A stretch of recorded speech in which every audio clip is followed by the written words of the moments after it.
নমস্কাৰ আমাৰ PYQ যেটো সিৰিজ চলাই আছিল তাৰে আজি আমাৰ 2 নম্বৰ ক্লাস আয়াত দিয়া আছে consider the following statements about tea in Assam The Singphos were already familiar with tea before it became more widely known আৰু second statement was যে Bruce brothers are considered to be pioneers of Assam tea আৰু third statement was যে Assam company was founded in 1835 আৰু এই gather ভিতৰত কোনটো শুদ্ধ হতিছে এতিয়া আপোনালোকে যদি আমাৰ আসাম জিওগ্ৰাফিৰ ক্লাস কৰিছিলে তাত গম পাইছিলে যে আসাম কোম্পানী ঠিক আছে আসাম কোম্পানী যেটো ফাৰ্স্ট কোম্পানী আছিল টিৰ ওপৰত কিমান চনত 1839 চন 1839 ত এস্টাবলিশ কৰা হৈছিল ইয়াৰ পৰা যদি চাই গম পাবো এই স্টেটমেন্টটো ডাইৰেক্ট ভুল হৈ আছে এটো ভুল মানে তিনি ভুল যদি আপোনালোকে কি কৰিব যত 3 আছে অলৰেডি কাটি দিয়ক এটো কাটক ওকে আমাৰ অপচন দুটা কমি গল এতিয়া এটোটো সকলে জানে Bruce brother yes 2 is correct but এটা কথা মন কৰিব সিংফো সকল ঠিক আছে সিংফো সকলে আগতে প্ৰথমে অলৰেডি জানিছিলে ঠিক আছে টিৰ লগত তেওঁলোক ফেমিলিয়াৰ আছিলে okay so option 1 and 2 is correct তো এনসাৰটো কি হ'ব আপোনাৰ only 1 and 2 কাৰেক্ট কৈছে নে ইনকাৰেক্ট কৈছে yes select the correct statement এটো ভালদৰে পঢ়ি চাব তাৰ পাছত এটো কোৱেশ্চন চাওক এটো আপোনাৰ 2022 ৰে কোৱেশ্চন হয় ইয়াতে আপোনাৰ ইভেন্ট কিছুমান দিছে আৰু ইয়াতে আপোনাৰ সন দিছে মিলাব দিছে সকলোৱে জানে ইয়ান্দাবু ট্ৰিটি ইয়ান্দাবু সন্ধি কিমান চনত হৈছিল ব্ৰিটিছ আৰু কাৰ মাজত মানৰ মাজত 1826 ডেটটো কিমান কমেন্ট কৰি জনাব আৰু first Assamese magazine Orunodoi published কিমান আছিল 1846 যদি আপোনালোকে আমাৰ আসাম এন্ড ইটস পিপল এই সিৰিজটো কৰি আছে তেনেহলে ক্লাস নাম্বাৰ 2 পাই যাব ঠিক আছে নাও তাৰ পাছত annulment of the IMDT Act 1983 by Supreme Court এটো কিমান চনত হৈছিল 2005 ত সাক মই আপোনালোকক কৈ দিছো ইয়াৰ বিষয়ে যিখন আপোনাৰ IMDT the Illegal Migrants Detention and Tribunals Act ইয়াৰ বিষয়ে আমি পিছত চাম আৰু এইখন আপোনাৰ Sarbananda Sonowal versus union of India যি কেছ চলিছিলে আপোনালোকে নিশ্চয় জানে আৰু তাৰ পিছতে কি কৰা হৈছিল it was struck down by the Supreme Court of India in 2005 ঠিক আছে সো ইয়াত আপোনাৰ কিমান চনত কৰা হৈছিল annulment of the IMDT Act 1983 by Supreme Court yes 2005 আৰু এটো আমি পিছত ডিসকাস কৰিম সৰ্বানন্দ সোণোৱাল বসে সুপ্ৰিম কোৰ্ট কেছটো কি হয় বা IMDT Act খন কি হয় ওকে তাৰ পিছত যদি চাই C2 বাছিল quote establishment of Assam medical college 1947 okay so ইয়াৰ পৰা আমি কি গম পালো A to B1 yes A to B1 দুটাত আছে ঠিক আছে গটিকে প্ৰথমে আপোনালোকে কি কৰিব এই দুটা ক্যান্সেল কৰি লব যদি দুটা জানে বা এটাও জানে অপচনত যাব প্ৰথম অপচনত গৈ যিমান পৰে কি কৰিব চাব এলিমিনেট কৰিব চাব ঠিক আছে ওকে কি পালো আমি C4D3 মানে বি কারেক্ট ঠিক আছে দুটা কোৱেশ্চন হৈ গল নাও নেক্সট কোৱেশ্চন ইয়াতে দিয়া আছে যে এপিগ্ৰাফ লিষ্ট 1ত এপিগ্ৰাফ দিয়া আছে আৰু লিষ্ট 2ত ৰুলাৰ সকল দিয়া আছে কোনে কোনখন এপিগ্ৰাফ গ্ৰান্ট কৰিছে বেলেগ নাজানিলেও আপোনালোকে হয়তো আমি পঢ়িছিলো নিধানপুৰ ঠিক আছে নিধানপুৰ গ্ৰান্ট কোনে কৰিছিল ভাস্কৰ বৰ্মন ওকে তাৰ পিছত যদি চাই আপোনালোকে বাৰা গংগা কোন আছিল ভুটি বৰ্মন মনত পেলাওক ক্লাছখিনি আমি কৰিছিলো আসাম হিষ্ট্ৰীৰ ওপৰত তাৰ পিছত গাস্তাল এটো কোনে কৰিছিল গোপালা বৰ্মন ঠিক আছে অলপ পিছত আপোনালোকে মই দেখুৱাই দিম তাত গম পাই যাব আৰু এটো বাছি গল তো ইয়াটো হ'ব আপোনাৰ A to B1 C4D3 A to B1 C4D3 option D now এটো important question ইয়াত কৈছে যে which of the following Purans contains reference to ancient Assam যে তলত দিয়া কোনকেখন পুৰাণৰ পৰা আমি প্ৰাচীন অসমৰ বিষয়ে পাওঁ মাৰ্কেন্ডিয়া কান্দা নাৰদিয়া বিষ্ণু পুৰাণ এতিয়া আপোনালোকে যদি মন কৰে আমি এনসিয়েন্ট আসাম যেতিয়া পঢ়ি আছিলো তাতে পাইছিলো যে অসমৰ বিষয়ে কোনকেখন আমি পুৰাণত পাওঁ হয় না কালিকা পুৰাণ মাৰ্কেন্ডিয়া নাৰদিয়া ব্ৰহ্মা স্কন্দ অগ্নি বিষ্ণু পুৰাণ আৰু লগতে হিউৱেন চাঙৰ যি CU কি আছিল তাতো আমি পাইছিলো বস্তুখিনি আমি পিছত আকৌ চাম যদি আপোনালোকে আগতে চাইছে আপোনালোকে গম পাব তেনেহলে ইয়াতে কি হ'ব আপোনাৰ গুটেকেখনতে আমি এনসিয়েন্ট আসামৰ বিষয়ে পাওঁ তো এনসাৰ কি হ'ব 1 2 3 and 4 ঠিক আছে ওকে আই থিংক বুজি পাইছে আপোনালোকে বুজাৰ কোনো কথা নাই ইয়াতে লিষ্টখন দিয়া আছে আৰু PDF টো যদি ল'ব বিচাৰে কন্টাক্ট কৰিব পাই যাব ইয়াতে ভালদৰে ধুনিয়াকে বস্তুবোৰ কৰোৱা হৈ আছে নাও নেক্সট কোৱেশ্চন এটো ইম্পৰ্টেন্ট কোৱেশ্চন আৰু ভাল কোৱেশ্চন ইয়াত দিয়া আছে যে arrange the following anti-British uprising in chronological order Patharughat uprising Phulguri uprising and Rangia uprising ঠিক আছে আপোনালোকে প্ৰথমে চাই লওক যে অসমত যিবোৰ peasant uprising হৈছিল ঠিক আছে peasant uprising at ফুলগুৰি 1861 আৰু আপোনালোকে জানে ইয়াৰ কাৰণ কি আছিল opium যি কাল্টিভেশন ব্যান কৰিছিল ব্ৰিটিছ গভৰ্ণমেণ্টে 1860 ই এটা কাৰণ আছিল আৰু লগতে এটা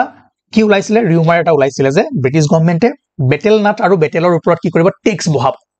ঠিক আছে তো এইখিনি শুনাৰ পাছত ফুলগুৰি অঞ্চলৰ কৃষকসকলৰ খং উঠিছিল আৰু লগতে তেওঁলোকে প্ৰটেষ্ট কৰিব ওলাই আহিছিল এটা ডাঙৰ কাহিনী আছে কাহিনীটো আমি পিছত পঢ়ি থাকিম এতিয়া যেটো আমি PYQ কৰি আছো সো আমি প্ৰিলিমছ পইণ্ট অফ ভিউৰ পৰা আমি চাই আছো তো 1861 ত আপোনালোকৰ ফুলগুৰি বিদ্ৰোহ হৈছিল লগতে ৰিজন দুটা সাইড হ'ব পাৰে ৰিজন দুটা আহিব পাৰে দেন পথৰুঘাট ফুলগুৰি আপৰাইজিং তো 1861 আমি পালো নেক্সট দুটা চাও আৰু কি কি আছে পথৰুঘাট আৰু ৰঙিয়া তাৰ পিছত যদি চাই 1893 ঠিক আছে ডিসেম্বৰ 1893 আৰু জানুৱাৰী 1894 ইয়াৰ ভিতৰতে আপোনাৰ যি ৰঙিয়া ঠিক আছে ৰঙিয়া peasant uprising হৈছিল আৰু ইয়াতো কি হৈছিল গভৰ্ণমেণ্টে টেক্স বহাইছিল আৰু টেক্স কালেক্ট কৰিব গৈ যিবোৰ গাঁওবাসী আছিল তেওঁলোকক বহুত হাৰাসমেন্ট কৰিছিল লগতে তেওঁলোকৰ যিবোৰ পোহনীয়া ধৰক কেটেল আছিল সেইবোৰকো লৈ আহিছিল টেক্স জুনে দিব পৰা নাছিল সো বহুত অত্যাচাৰ চলিছিল আৰু সেই কাৰণে এই Rangia uprising Rangia peasant uprising হৈছিল কিমান 1893 মানে আমি এটা কথা কি গম পালো ফুলগুৰিৰ পাছত ৰঙিয়া হৈছিল আৰু তাৰ পিছত যদি চাই 1894 হৈছিল আপোনাৰ পথৰুঘাট কোৰ হয় দৰঙৰ ঠিক আছে দৰঙৰ এখন ঠাই হয় দৰঙৰ এখন গাঁও আৰু এই peasant uprising পথৰুঘাট কৃষক বিদ্ৰোহ 1894 চন 1894 হৈছিল আৰু আপোনালোকে জানে তাৰো মেইন কেছ কি আছিল যে টেক্স ঠিক আছে বস্তুবোৰৰ টেক্স পাই 70 to 80% বহাই দিছিল ওকে আৰু after that arrangement were made by peasants of Pothoruঘাট in Dorong district ঠিক আছে Pothoruঘাট এখন Dorong districtৰ ঠাই হয় to organize a rice mill তো ইয়াৰ ওপৰত প্ৰতিবাদ কৰিবৰ কাৰণে বা আলোচনা কৰিবৰ কাৰণে আপোনাৰ Pothoruঘাটত এখন ৰাইজ মিল বহিছিল আৰু তাতে আহি ব্ৰিটিছে কি কৰিল ওকে গম পাইছে আৰু এই ঘটনাটোক জালিৱানাৱালা বাগ অফ আসাম বুলি কোৱা হয় তাক yes Pothoruঘাট peasant uprising আৰু লগতে মন কৰিব যে ডলি ৰন বুলি কোৱা হয় কিয় এই ৰনত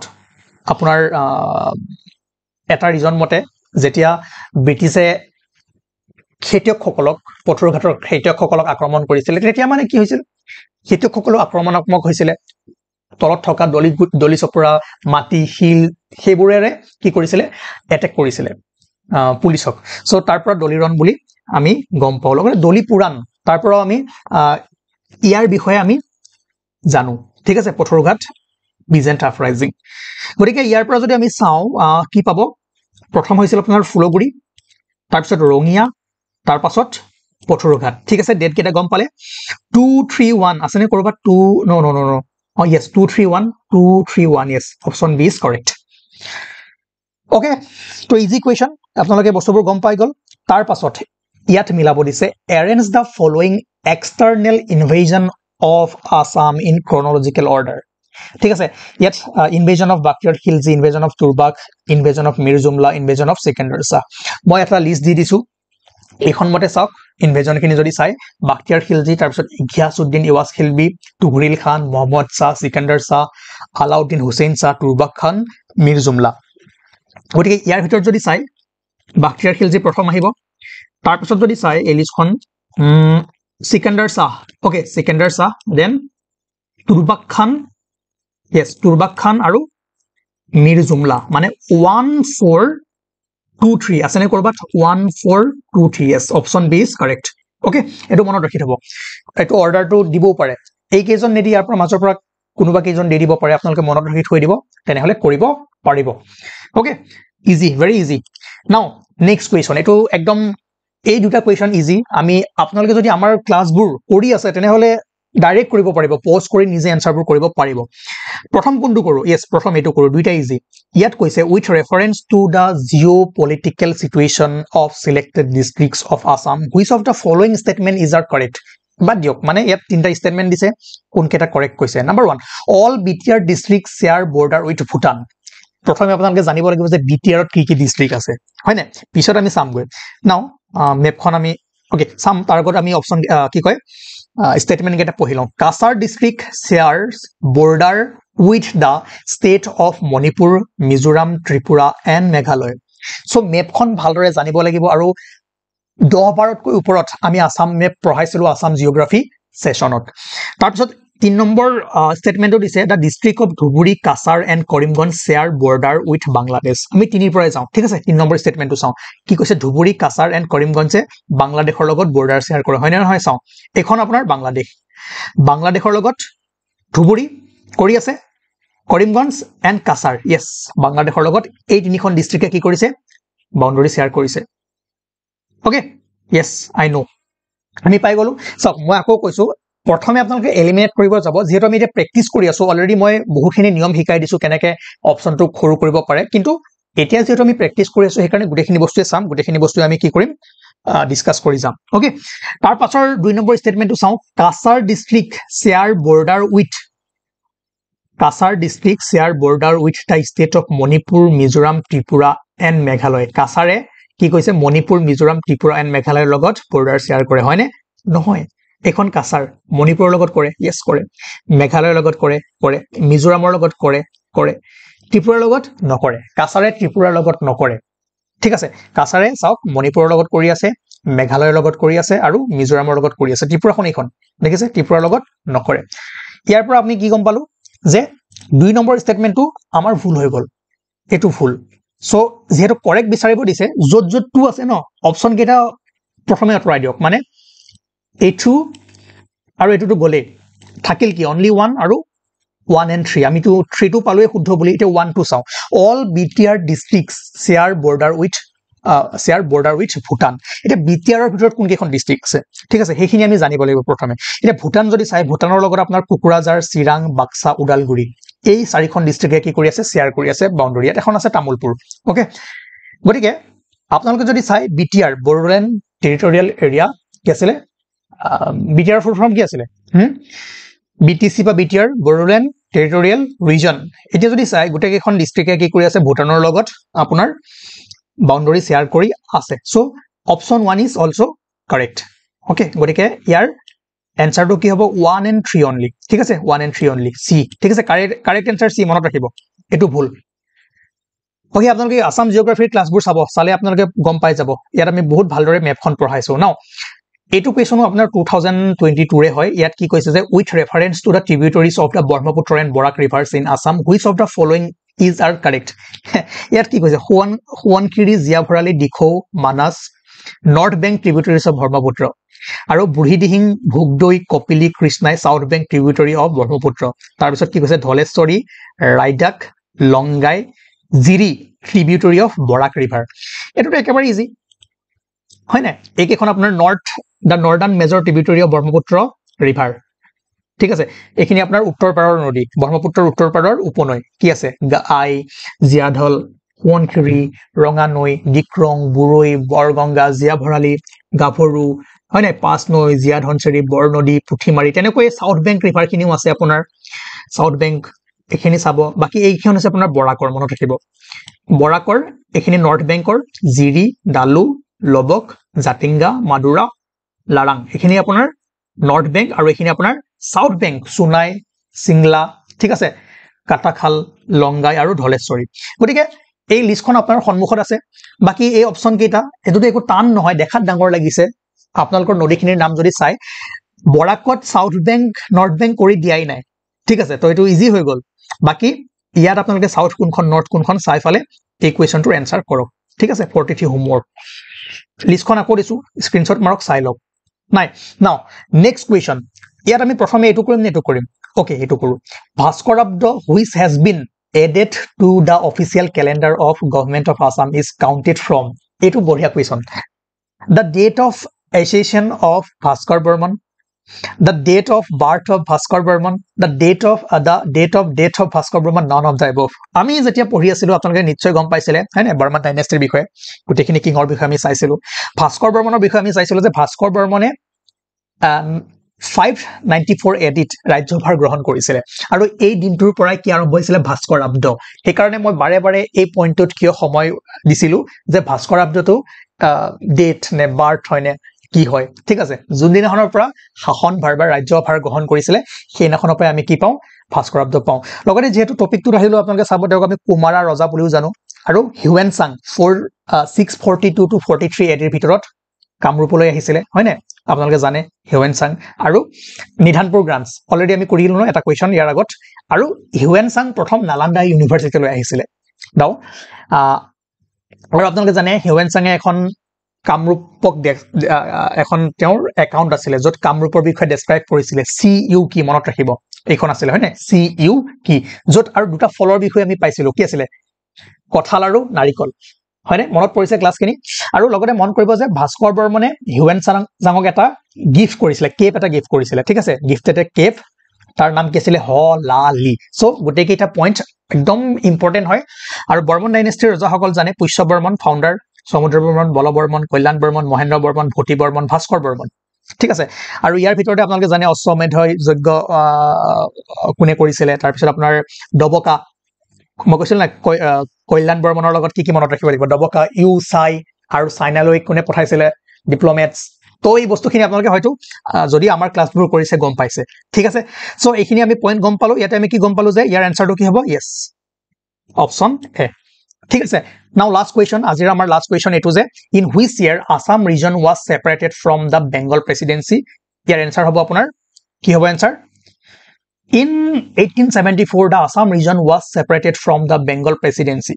ঠিক আছে Sylhet was added to it and its status was upgraded to a chief commissioner province. ঠিক আছে the capital was at Shillong. I think আপোনালোকৰ মনত পৰিছে so ইয়াৰ এনসাৰটো কি হ'ব in which year Assam region was separated from the Bengal presidency in 1874.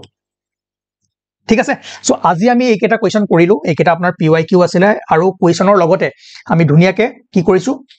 টপিকবোৰ discuss কৰি গৈছো আৰু আপোনালোকৰ যিমানখিনি পাৰে নোট কৰি যাব বহুত ইম্পৰ্টেন্ট হয় আৰু মই টিৰ বিষয়ে যিখিনি কৈছিলো এইখিনি এবাৰ চাই লব যে first the tea in Assam was discovered by Robert Bruce in 1823 আৰু আসাম কোম্পানী যেটো ফাৰ্স্ট কোম্পানী আছিল টিৰ ওপৰত 1839 আৰু হেডকোৱাৰ্টাৰ কোড আছিল নাজিৰাত আছিল আৰু Assam company shifted to Kolkata in 1965 লগতে যোৰহাট টি কোম্পানী কিমান চনত 1859 এটো সেকেন্ড টি কোম্পানী আছিল ঠিক আছে আৰু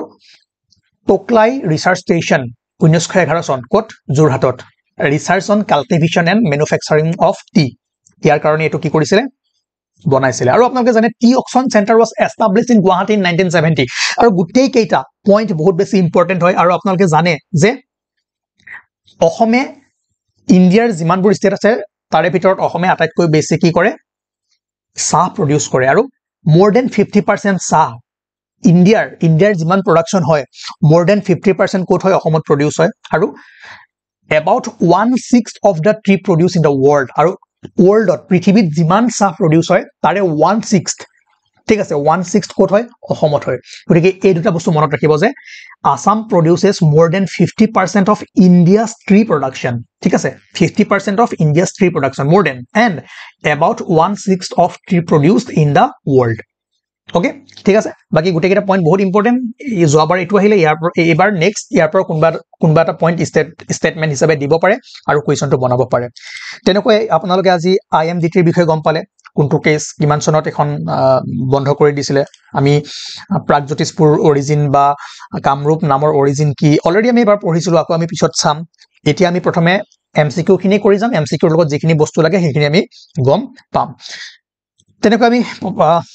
ফুলগুৰিৰ বিষয়ে গম পালো ৰঙিয়াৰ বিষয়ে গম পালো হয় না তাৰ পাছত পথৰুঘাটৰ বিষয়ে গম পালো ইনভেজন খিনি গম পালো অসমৰ বাউণ্ডাৰী খিনি গম পালো আৰু আপোনালোকে জিওগ্ৰাফি ক্লাছ খিনি কৰিব তাত আমি কাৰ লগত কেনেকৈ কি বাউণ্ডাৰী শেয়াৰ কৰি আছে কেনেকৈ মনত কৰিব লাগে কিমান কিলোমিটাৰ কাৰ লগত কৰি আছে ইন্টাৰ ষ্টেট বাউণ্ডাৰী হয় না আটাইতকৈ বেছি দীঘল ইন্টাৰ ষ্টেট বাউণ্ডাৰী কোনে কৰে আসাম আৰু মেঘালয় ইন্টাৰ ষ্টেট বাউণ্ডাৰী কি হয় ইন্টাৰনেশ্যনেল বাউণ্ডাৰী কি হয় সেই বস্তুখিনি আমি চাইছিলো হয় না এখিনি আপোনাৰ ইন্টাৰনেশ্যনেল বাউণ্ডাৰী লেংথ আছিলে দেন এখিনি আপোনাৰ ইন্টাৰ ষ্টেট বাউণ্ডাৰী আছিলে ওকে আৰু আটাইতকৈ কম কোনে কৰে অসম ত্ৰিপুৰা আটাইতকৈ বেছি কোনে কৰে অসম মেঘালয় আটাইতকৈ ডাঙৰ কোনখন আছিলে আটাইতকৈ সৰু কোনখন আছিলে এৰিয়া ওয়াইজ কি আছিলে পপুলেশ্যন ওয়াইজ কোনখন আটাইতকৈ ডাঙৰ আছিলে নৰ্থ ইষ্টৰ সেই বস্তুবোৰ আমি চাইছিলোঁ তাৰপিছত আপোনালোকৰ নৰ্থ বেংক সাউথ বেংক ট্ৰিবিউটৰীবোৰ পঢ়িছিলোঁ যেতিয়া আমি ব্ৰহ্মপুত্ৰ বৰাক নদী পঢ়ি আছিলোঁ তাৰ ওপৰতো ফেক্টছ কিছুমান আমি চাইছিলোঁ সো আপোনালোকে মই ভাবো যে আৰু যিখিনি ডাইনেষ্টি আছিলে তাৰ বিষয়ে আমি সালাস্তমা ডাইনেষ্টি পালা ডাইনেষ্টি বৰ্মন ডাইনেষ্টি বা মাইথলজিক্যাল ৰুলাৰ সকল আছিলে সেইবোৰ আমি ধুনীয়াকৈ চাইছোঁ বাকি আই থিংক আপোনালোকে জানে এইবোৰ আমি ইয়াতে মেইনলি PYQ বোৰ এনেকৈ ডিসকাস কৰিম আৰু যিমান পাৰো বস্তুবোৰ কৰিবলৈ ট্ৰাই কৰিম ঠিক আছে থ্যাংক ইউ আজিৰ ক্লাছটো ইমানেই আছিল নেক্সট ক্লাছত আমি আকৌ লগ পাম আমাৰ যেটো প্ৰিলিমছ উইথ KSGS চলি আছে চলি থাকিব আৰু আপোনালোকে আমাৰ লগত যদি থাকে ভালদৰে সহাৰি জনাই তেনেহলে সদায় এটো কৰিবলৈ ট্ৰাই কৰিম okay thank you everyone the Ramasandi temple which was built during 12th century is situated on the bank of which of the following rivers of Assam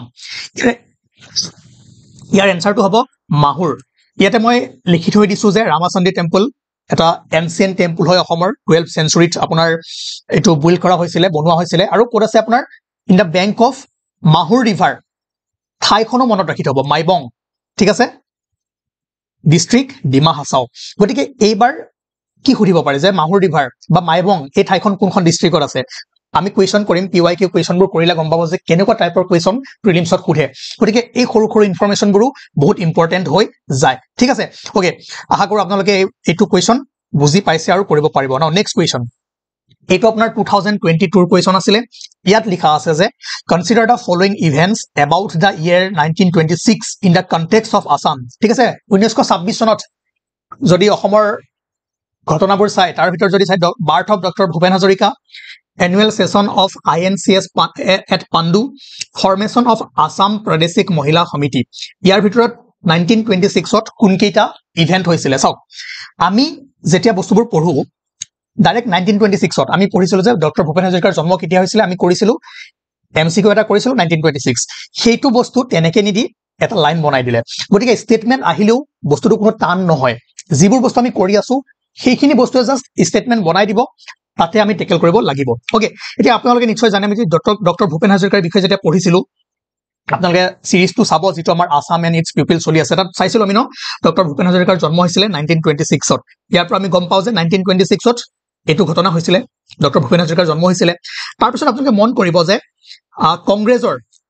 41st session ঠিক আছে INC কোত হৈছিল পাণ্ডুত হৈছিল কিমানত 1926 এটো মনত ৰাখিব ডিসেম্বৰ 1926 ত ইন্ডিয়ান ন্যাশনাল কংগ্ৰেছৰ যি 41 নম্বৰ সেশন আছিল হেতু কৰিছিল পাণ্ডুত হৈছিল গতিকে এই ইভেন্টটো 1926 ত হৈছিল annual session of INC at Pandu লগতে আপোনালোকে এটা কথা মন কৰিব যে এই সেশনৰ ঠিক আছে সভাপতি কোন আছিল আমি যেতিয়া হিষ্ট্ৰি কৰি আছিলো তেতিয়া আমি কোনটো সেশনত কোন সভাপতি আছিল সেই বস্তুটো চাইছিলো কাৰণ ইম্পৰ্টেন্ট কেইখনমান সেশন আছে তাৰ সভাপতিখিনি আহে ইয়াতে আপোনাৰ প্ৰিসাইডেড ওভাৰ বাই S Srinivas Iyengar এটো মনত ৰাখি থৈ দিব গতিকে এটা বস্তুৰ লগত আমি বহুখিনি কি কৰিছো ইনফৰমেশন লৈছো গতিকে ইয়াত যদি চাই আমি দুটা বস্তু পালো 1926 ত হৈছিল লগতে আপোনালোকে ভূপেন হাজৰিকাৰ বিষয়ে আৰু বাকি ব্যক্তিসকলৰ বিষয়ে যদি ভালদৰে পঢ়িব মন আছে আমাৰ সিৰিজটো ফলো কৰিলে গম পাই যাব গতিকে ইয়াত আমি ৰিপিট নকৰো আৰু 3 নম্বৰ অপচনটো কি দিছে ফৰমেশন অফ আসাম প্ৰদেশিক মহিলা সমিতি এটো হয় নে নহয় yes হয় 1926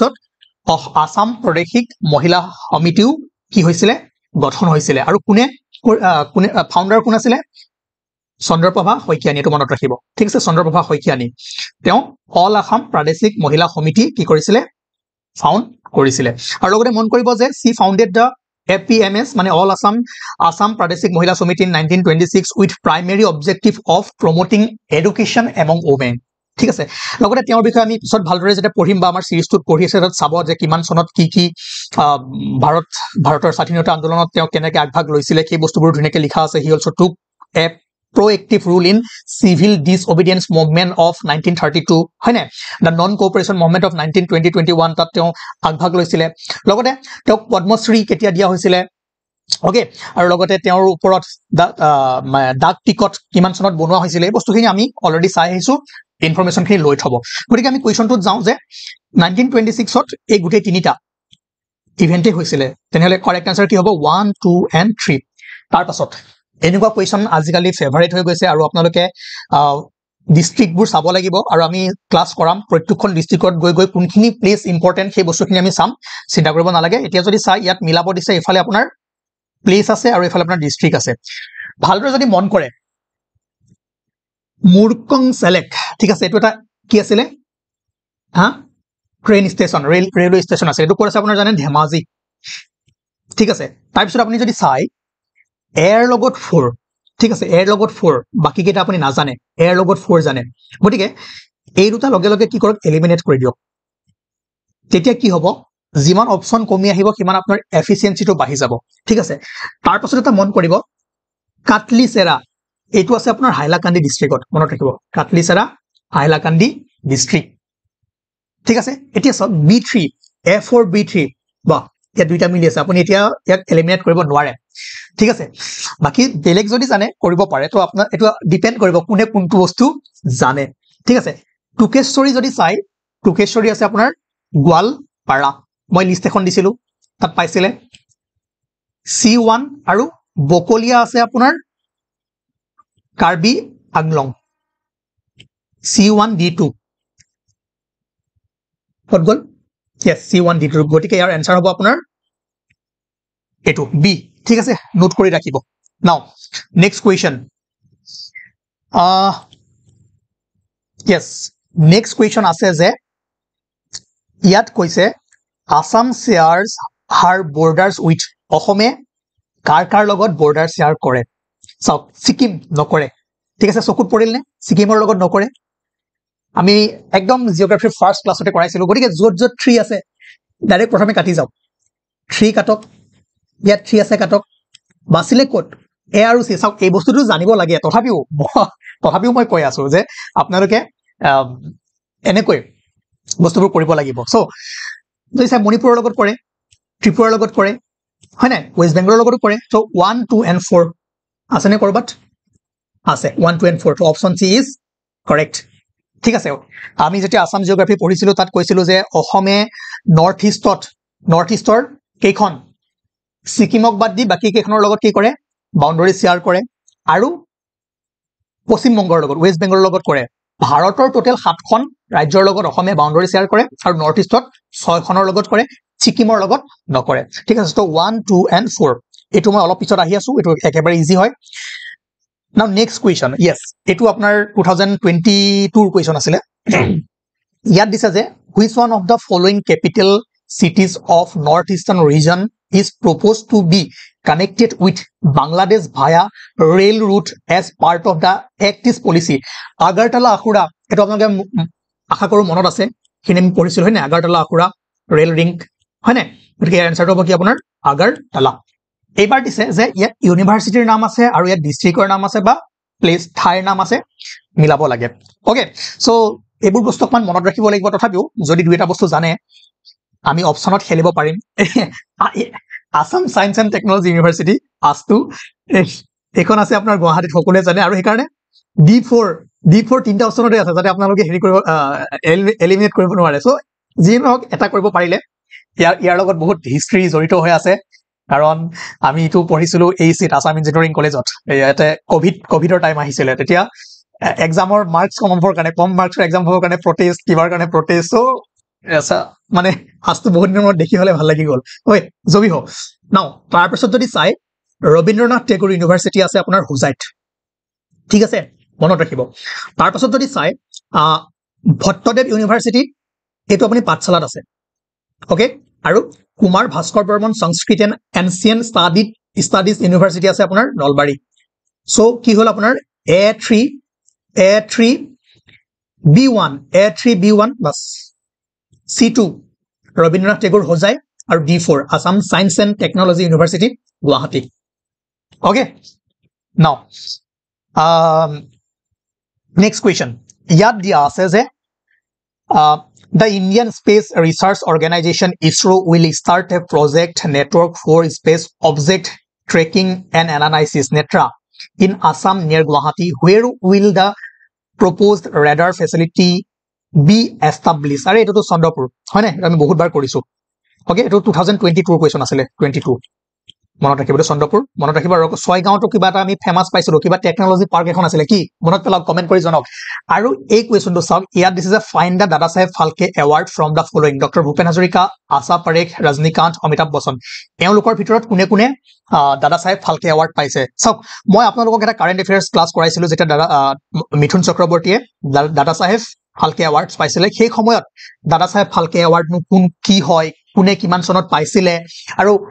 দাদা সাহেব ফালকেৰ বিষয়ে আমি ভালদৰে চাইছিলো সেই ক্লাছটো আপোনালোকে এবাৰ চাই ল'ব পাৰে বাকি ইয়াত যদি চাই ময়ো লিষ্টখন যিখন লিষ্ট দিছিলো লিষ্টখন চাই ল'ব ময়ো অলপ পাহৰিছো লিষ্টখনৰ বিষয়ে ডক্টৰ ভূপেন হাজৰিকাই পাইছে ৰজনীকান্তে পাইছে ঠিক আছে বাকি আশা পাৰেখ আৰু অমিতাভ বচ্চন মই অলপ পাহৰিছো আছে নে নাই সো লিষ্টখন চাব চাই ফালে আপোনালোকে এইটো কৰিব এইটো আৰু বুজা বস্তু একো নাই লিষ্টখন চাব লাগিব মনত ৰাখিব লাগিব মনত ৰাখি আপোনালোকে কৰিব লাগিব ঠিক আছে ওকে নাও ক্লাছটো কৰিলে গম পাই যাব হা এইবাৰ দিছে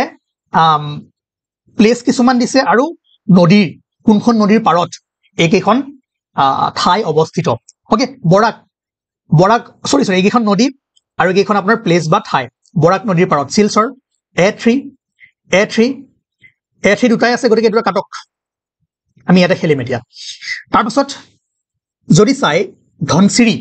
গোলাঘাট ঠিক আছে দিখৌ শিৱসাগৰ দিখৌনো এৰিব নোৱাৰো জাজিনো এৰিব নোৱাৰো গোৱালপাৰা ব্ৰহ্মপুত্ৰ নদীৰ পাৰত সো মানে এই ঠাইকেইখন কোনকেইখন নদীৰ পাৰত match the river with the places on their banks in Assam অকমান ক্ৰিটিকেল এখিনি মনত ৰাখিব লাগিব সো ইয়াৰ পৰা আমি কি পালো A3B4 তাৰ পাছত C1 এইটো ঠিক আছে এন্ড D2 গোলাঘাট ধনখেৰি গোলাঘাট দিখৌ শিৱসাগৰ তাৰ পাছত এইটো কৰিলো নেক্সট কোৱেশ্চন হা এখিনিটো মনত ৰাখিব লাগিব এই লিষ্টখনটো মনত ৰাখিব লাগিব সুচেংফা কোন আছিলে প্ৰতাপ সিংহ তাৰ পাছত এটো মনত আছে মোৰ সুতামলাৰো মনত আছে সুতামলা আছিল আপোনাৰ জয়ধ্বজ সিংহ এটা অলপমান অপচনত খেলো আমি A3 দেখিছে এটো সবে জানে না সুচেংফা প্ৰতাপ সিংহ কাৰণ তেওঁ ফেমাস আছিল ন বহুখিনি কৰিছিল সো এটো থাকিব গতিকে ভাবি এটো কাটি দিয়ক সুতামলা C4 A3 C4 বাস এটো কাটক তো ইয়াত খেলাটো ইয়াত হ'ব এ আৰু বিৰ ভিতৰত হ'ব সুৰেমফা আৰু সুপুংমুং এটো মই অলপমান কনফিউজ লাগি আছে ৰব সুৰেমফা আছিল আপোনাৰ yes সুৰেমফা ৰাজেশ্বৰ সিংহ ওকে সুৰেমফা ৰাজেশ্বৰ সিংহ আৰু সুপুংমুং আপোনাৰ চক্ৰধ্বজ সিংহ সুপুংমুং চক্ৰধ্বজ সিংহ সো ইয়াৰ এনসাৰ হ'ব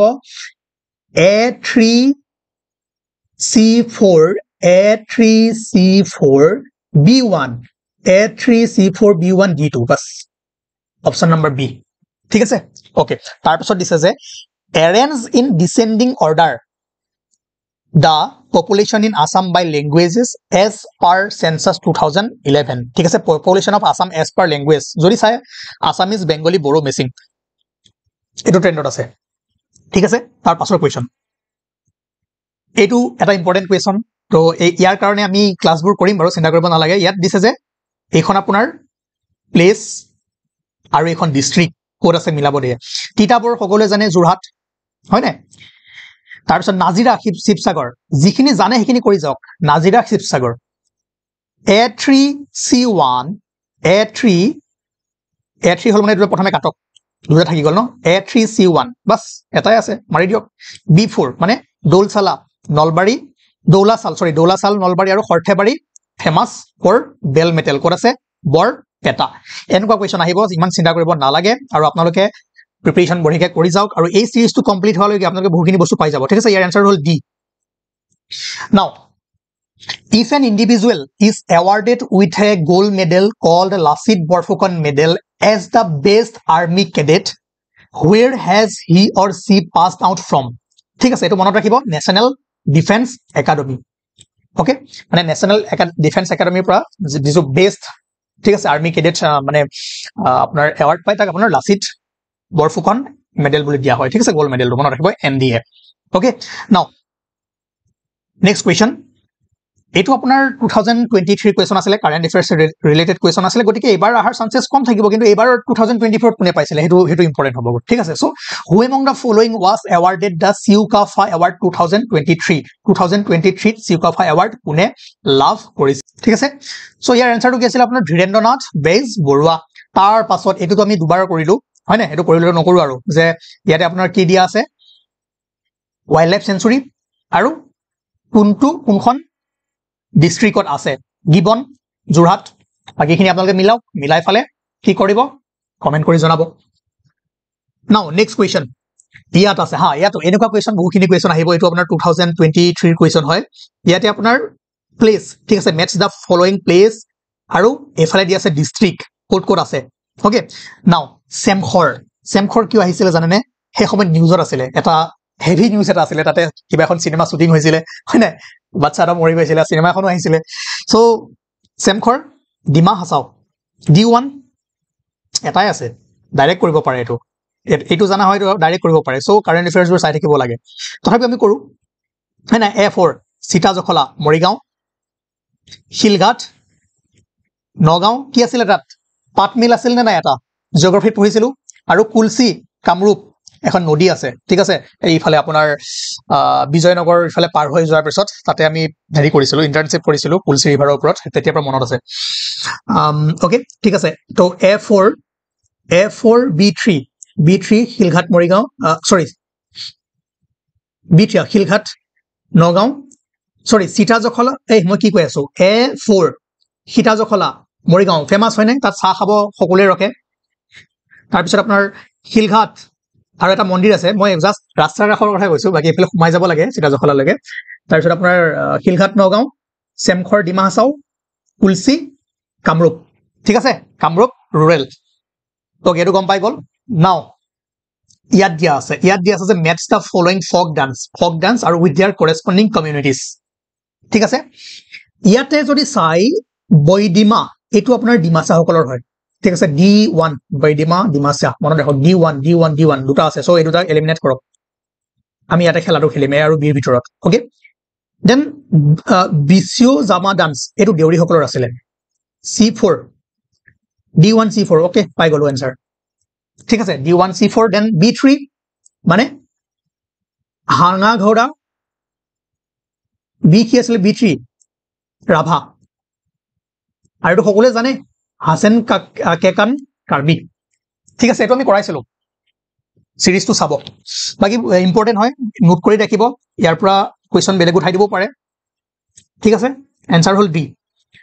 নাও নেক্সট কোৱেশ্চন ইয়াত এটো বঢ়িয়া কোৱেশ্চন আহিছে যে which of the following groups of place are located on the north bank of Brahmaputra এফালে কি আপোনাৰ নৰ্থ বেংক এফালে সাউথ বেংক বা নৰ্থ বেংক সাউথ বেংক বুলি নিদি কি বুলি দিব পাৰে সোঁহাতৰ আৰু বাওঁহাতৰ right bank and left bank so Brahmaputra নদীখন যেটো ইফালৰ পৰা বৈ আহিছে তো ৰাইট কোনটো হ'ব এটো নৰ্থ টু ৰাইট হ'ব ইয়াত কৈছে যে which of the following groups of places are located on the north bank of Brahmaputra এটা ৰহান নৰ্থ বেংকত নাই এটো মোৰ প্লেস হয় তো এটো 1 যত আছে কাটক 1 যত আছে কাটো ঠিক আছে সো এই এখন প্লেস টু হ'ব নোৱাৰি কিহত নৰ্থ বেংকত হাজু আছে হৰথেবাৰী মৰাণ বিহপুৰীয়া ইয়াতে আপোনাৰ চাব পাৰে হৰথেবাৰীখন গুছি গল বাৰু নৰ্থ বেংকত আছে হাজুখনো আছে মৰাণ আৰু বিহপুৰীয়া ঠিক আছে মৰাণখন নাই ওকে তাৰ পিছত যদি চাই মৰাণ ৰব এক মিনিট মই কিনে কনফিউজ হৈছো এক মিনিট হা এটো কৰিলো শুৱালকুছি আছে বৰপেটা আছে খাৰুপেটিয়া আছে এখিনিত মই যদি অসমখন কৈ আছো খাৰুপেটিয়া আছে আৰু নাৰায়ণপুৰ লখিমপুৰ এখন আছে 4 টু কনফাৰ্ম 4 হয় ঠিক আছে দেন 4 হয় আৰু যদি চাই পাঠশালা আছে বঙাইগাঁও আছে ঢেকিয়াজুলি আছে ওকে পাঠশালা আছে পাই গলো পাঠশালা আছে আপোনাৰ বঙাইগাঁও ঢেকিয়াজুলি এখিনি আছে আপোনাৰ তেজপুৰ হয় ঢেকিয়াজুলি তাৰপিছত আপোনাৰ গহপুৰ আছে এখন আছে 3 and 4 আছে নে यस এটো হ'ব মানে কি কৈছে জানেনে ইয়াতে প্লেসবোৰৰ নাম দিছে ব্ৰহ্মপুত্ৰৰ উত্তৰ পাৰে ঠিক আছে উত্তৰ পাৰে কোনখন আছে ইয়াত মানে গুটেইখন কমপ্লিটলি উত্তৰ পাৰে আছে ইয়াত যদি চাই এটা ৰহা নাই ৰহা ডাইৰেক্ট দক্ষিণপুৰত আছে কাটি দিয়ক কিতাপৰখনো এফালে আছে ঠিক আছে সো আপোনাৰ आंसरটো হ'ব আপোনাৰ পাঠশালা বঙাইগাঁও ঢেকিয়াজুলি গহপুৰ আৰু শুৱালকুছি বৰপেটা খাৰুপেটিয়া নাৰায়ণপুৰ ঠিক আছে তো অলপমান জানিব লাগিব প্লেসবোৰৰ বিষয়ে নাও নেক্সট কোৱেশ্চন যদি আমি চাও আৰু ঠিক আছে আজি কাৰণে ইমানে আছিল বাকি আমি নেক্সট ক্লাছত বাকিখিনি কৰিম আৰু আপোনালোকক যেটো কৰিব দিলো হেতু আপোনালোকে কি কৰিব কমেন্ট কৰি জনাব থ্যাংক ইউ আৰু নেক্সট আপোনালোকৰ কেনেকুৱা লাগিছে ক্লাছবোৰ কৰি কমেন্ট কৰি জনাব নমস্কাৰ আমাৰ PYQ সিৰিজটো চলি আছে আৰু আজি আমাৰ 4 নম্বৰ ক্লাছ ইয়াতে আমি আগৰ 10 বছৰত ইন্ডিয়ান পলিটিৰ পৰা কেনেকুৱা কোৱেশ্চন আহিছে তাৰ ওপৰত চাম কিন্তু তাৰ আগতে এটা সৰু কোৱেশ্চন এটা আমি কৰি লম আৰু যেহেতু বহুতে কৈ আছিল যে অসমীয়াটো বস্তুখিনি দিব লাগে সেই কাৰণে আজিৰ পৰা অসমীয়া ইংৰাজী দুইটা ল্যাঙ্গুৱেজতে কৰিবলৈ ট্ৰাই কৰিম কিন্তু চাওক প্ৰিলিমছত যেহেতু কোৱেশ্চনবোৰ ইংৰাজীতে আহে সেই কাৰণে আগৰ বছৰ কোৱেশ্চনবোৰ মই ইংৰাজীতে দিব লাগিব তাৰ পৰা ডাইৰেক্ট স্ক্ৰিনশ্বট মাৰি লৈ আহিছো কিন্তু আমি পলিটিৰ কোৱেশ্চনখিনি কৰাৰ আগত এই কোৱেশ্চনটো কৰি লওঁ এটো আপোনাৰ 2020 তে আহিছিল কোৱেশ্চনটো ইয়াত দিছে যে the search and rescue operation initiated by the government of India to aid Syria and Turkey after the devastating earthquake on 6 February 2023 is named as আপোনালোকে জানে সিৰিয়াত আৰ্থকুইক আহিছিলে হয়নে তো ইন্ডিয়াৰ পৰা যেটো অপাৰেশন ৰেস্কিউ অপাৰেশন চলোৱা গৈছিল তাৰ নামটো কি আছিল অপাৰেশন ডোষ্ট তাৰ লগতে বাকি এইখিনিও সাইট হ'ব ইজৰাইল আৰু হামাসৰ কনফ্লিক্ট চলি আছিল ন তেতিয়া যেটো ইন্ডিয়াই ইভাকুৱেশ্যন অপাৰেশন চলাইছিলে তাৰ নাম আছিল অপাৰেশন অজয় তেনেকৈ অপাৰেশন গংগা আছিল হয়নে যত আপোনাৰ ইউক্ৰেইন আৰু ৰাছিয়াৰ যি কনফ্লিক্ট চলি আছিল সেই সময়ত যেটো আমাৰ ইন্ডিয়ান ইভাকুৱেশ্যন অপাৰেশন কৰিছিল তাৰ নাম আছিল অপাৰেশন গংগা তেনেকৈ নেপালত যেটি আৰ্থকুইক হৈছিল সেই সময়টো ইন্ডিয়াৰ ফালৰ পৰা কি কৰা আছিল অপাৰেশন মৈত্ৰী ঠিক আছে operation Dost operation Ajay operation Ganga operation Maitri আৰু লগতে আপোনালোকে গম পাব যে অপাৰেশন বন্দে ভাৰত 2022 কোভিডৰ সময়ত ঠিক আছে কোভিডৰ সময়ত যেতিয়া বিভিন্ন দেশত ভাৰতৰ নাগৰিকসকল কি হৈ আছিল বন্ধ হৈ আছিল তেওঁলোকক ভাৰতলৈ উভৰাই আনাৰ যি এটা অপাৰেশন চলাইছিল বাকি লিষ্টখন দিয়া আছে আপোনালোকে গুটেইখিনি এবাৰ স্ক্ৰিনশ্বট মাৰি লব 2015 ৰ অপাৰেশন ৰাহত কৰিছিল হয়নে এটো আপোনালোকে গম পায় গতিকে এইখিনি ইম্পৰ্টেন্ট হয় সাইট হ'ব ইয়াৰ পৰা কোৱেশ্চন আকৌ নেক্সট এক্সামত দিয়াৰ চান্সেস থাকিব তাৰ পাছত এইটো আপোনাৰ 2022 ৰ কোৱেশ্চন আছিল ইয়াত দিছে যে which of the following qualifications are necessary for the office of the vice president of India as per the Indian constitution ঠিক আছে যে ভাইস প্ৰেসিডেন্টৰ কাৰণে কোনখিনি আপোনাৰ কোৱালিফিকেশন লাগে ঠিক আছে the person must be citizen of India the person must be a member of the Rajya Sabha the person must be above 35 years of age এতিয়া আমি যেতিয়া পঢ়িছিলো কোৱালিফিকেশন এটো আপোনাৰ ভাইস প্ৰেসিডেন্ট বা উপৰাষ্ট্ৰপতি আমি কি পাইছিলো যে তেওঁ ইন্ডিয়ান সিটিজেন হ'ব লাগিব লগতে he should be completed 35 years age মানে 35 বছৰ হ'ব লাগিব লগতে চাওক এই পইণ্টটো মন কৰক he should be qualified for election as a member of the Rajya Sabha মানে ৰাজ্য সভাৰ মেম্বাৰ হবৰ কাৰণে যিখিনি কোৱালিফিকেশন লাগে তাৰ কাৰণে তেওঁ ফিট হ'ব লাগিব ঠিক আছে he should be qualified কিন্তু ইয়াত লিখা নাই যে he must be a member of ৰাজ্য সভা এটো লিখা নাই গতিকে অসমীয়া ইংৰাজী দুইটা মাধ্যমতে দিয়া আছে গতিকে ইয়াৰ এনসাৰটো আপোনালোকে গম পাই গল ইয়াত কি দিয়া আছে the person must be a member of ৰাজ্য সভা এটো নহয় এটো নালাগে আমাক তো ইয়াত কি কৈছে কাৰেক্ট এনসাৰ আমাক কি খুদিছে কোৱালিফিকেশন লাগে হয়নে তো 1 and 3 আছে নে কৰবাত yes only 1 and 3 option B is correct ঠিক আছে okay now ইয়াত দিয়া আছে যে which of the following statements about membership of the Indian Parliament is are correct ঠিক আছে মানে ইন্ডিয়ান পাৰ্লিয়ামেন্টৰ মেম্বাৰশিপ হবৰ কাৰণে কোনখিনি কোৱালিফিকেশন লাগে ইয়াত দিয়া আছে যে for qualifying the Lok Sabha and Rajya Sabha a person must be at least 25 years and 35 years age respectively so প্ৰথমে পঢ়ি লওক তাৰ পিছত আমি কোৱেশ্চনটো কৰিম a person belonging to the scheduled caste or the scheduled tribe can contest election from a general constituency too if a member of parliament votes against the direction of his her party he or she can be deemed to be disqualified on the ground of defection প্ৰথম পইণ্টটো চাওক প্ৰথম পইণ্টটো যদি চাই আমি এইখিনি আছিল qualification of a member of parliament আমি কি পঢ়িছিলো যে he must be not less than 30 years for in case of Rajya Sabha 30 years and not less than 25 years is in case of Lok Sabha Lok Sabhar karone kiman lage 25 years Rajya Sabhar karone kiman 30 years but yat ki likha ase ha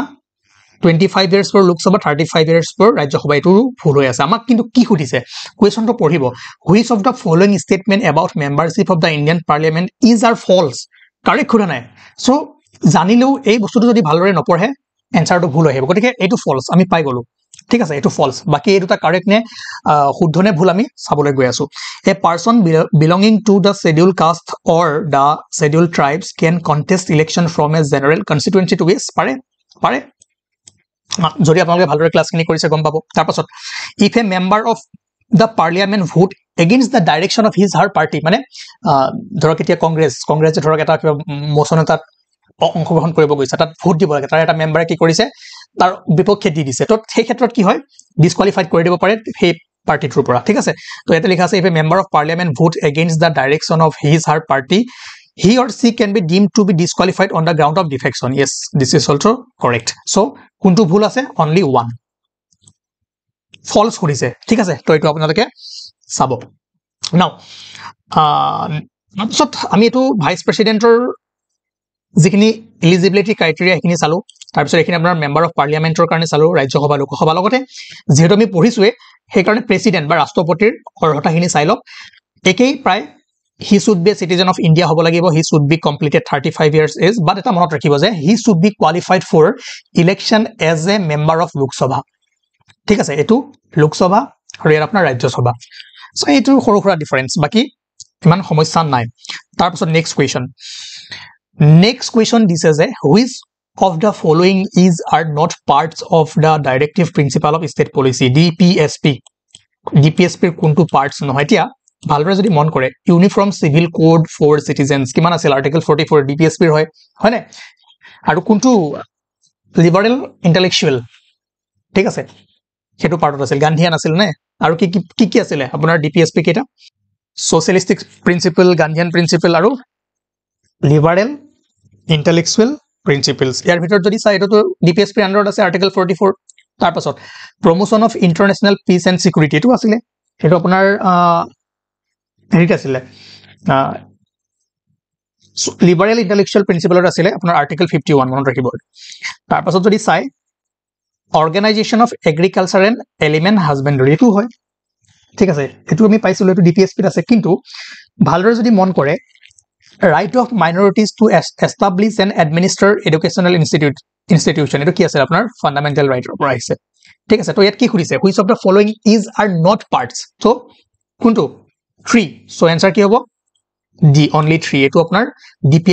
DPSP ৰ part নহয় বাকি তিনিটা হয় okay এটো ইমান টান নহয় যিখিনি আপোনালোকৰ লিষ্টখন আছে যি সকলে আমাৰ PDF লৈছে তেওঁলোকে তাৰ যদি পঢ়িছে তাত ধুনিয়াকে বস্তুবোৰ দিয়া হৈ আছে ওকে নাও এটো ইম্পৰ্টেন্ট কোৱেশ্চন এটো কাৰণ এটো বহুত বেছি ইম্পৰ্টেন্ট ইয়াত কৈছে যে which of the following features of federalism is are not found in the Indian constitution ঠিক আছে ভাৰতীয় সংবিধানত তলৰ কোনকেইটা ফেডাৰেলিজম ফিচাৰ্স পোৱা নাযায় আমি চাইছিলো আমেৰিকান ইন্ডিয়ান আমি দুটা ডিস্টিংগুইশ কৰিছিলো এতিয়া ইয়াতে চাওক আমাৰ ভাৰতৰ যে ফেডাৰেল সিস্টেমত যদি চাই ভাৰতীয় সংবিধানত কি পাও এটো নোটটো বেলেগ তথাপিও মই ইয়াত দেখাই দিছো টু গভৰ্নমেন্ট আমি পাও ডিভিজন অফ পাৱাৰ্স পাও ৰিটেন কনস্টিটিউশন পাও supremacy of constitution rigidity of constitution independent judiciary and বাই ক্যামেৰালিজম ঠিক আছে ইন্ডিপেন্ডেন্ট এন্ড ইন্টিগ্ৰেটেড জুডিশিয়াৰি কিন্তু যদি চাই আমাৰ ফেডাৰেল ফিচাৰ্স এইখিনি ফিচাৰ্স পোৱা যায় ইন্ডিপেন্ডেন্ট জুডিশিয়াৰি হয় না গতিকে এই ফালৰ পৰা যদি চাই ইয়াত ৰিপ্ৰেজেন্টেশন অফ ষ্টেট আমি পোৱা নাই ইন্ডিয়ান কনস্টিটিউশনত ইন্ডিপেন্ডেন্ট জুডিশিয়াৰি এই ফিচাৰ্সটো পাও হয় না ইন্ডিয়ান যেটো ইন্ডিয়াৰ ফেডাৰেলিজমত তাৰ পিছত যদি চাই division of power between the union and the state government এটো পাও ফেডাৰেল জুডিশিয়াৰি নাই হেই ফিচাৰ্সটো আমাৰ ইন্ডিয়ান ফেডাৰেলিজমত নাই গতিকে ইয়াত কৈছে which of the following features federalism is are not found in the Indian constitution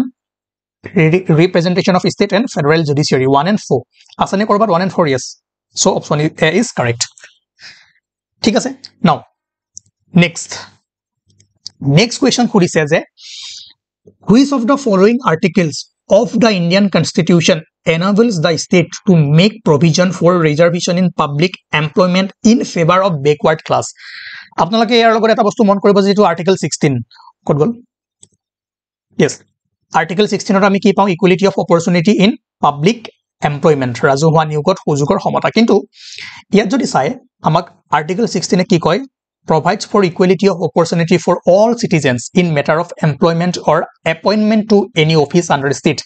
no citizen can be discriminated against or be ineligible for any employment or office under the state on grounds of only religion, race, caste, sex, descent, place of birth or residence. Kintu এটা exception আপোনালোকে পাব যেটো article 16(4) আমি পাও the state can provide for the reservation of appointment or post in favor of any backward classes. ঠিক আছে তো আমি কত পাও 16(4) যি সকলে pdf লৈছে নোটটো ভালদৰে মন কৰি ৰাখিব ঠিক আছে ওকে তো ইয়াৰ আনসাৰ কোনটো হ'ব 16(4) আমি পাও ঠিক আছে which of the following articles of the Indian Constitution enables the state to make provision for